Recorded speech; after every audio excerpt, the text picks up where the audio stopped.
जिस्म में खारिश उस वक्त होती है जब जिस्म के मसाम बंद हो जाए, यानी कि पसीने की कमी हो जाए, यानी कि हाथों पे, पैरों पे, जिस्म पे, कमर पे, टांगों पे, बाजुओं पे पसीना नहीं आ रहा, और इसका मतलब है कि मसाम बंद हो गए।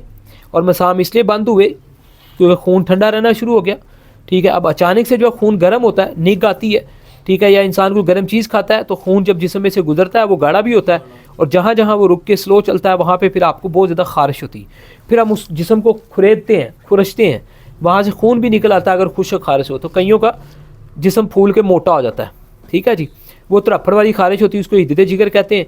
तो जिनका वो जिस्म ड्राई खुश्क हो तो उसको खुश्क खारिश कहते हैं। और वो जब पसीना आएगा, मसाम खुलेंगे, और वो कब आएगा पसीना? जब हम अपने जिस्म को वर्जिश करने से गर्म करेंगे, दवाइयों के साथ अभी गर्म करेंगे, इलाज चल रहा और खून पतला होगा, तो फिर पसीना आएगा तो खारिश से भी जान छूट जाएगी। वरना ज़िंदगी के कई साल जो है ना वो आप सब निकल जाते हैं ऐसे ही इलाज करते करते, और मर्ज़ की समझ नहीं आ रही होती।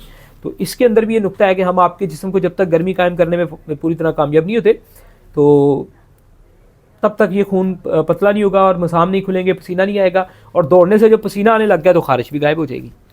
ठीक है जी।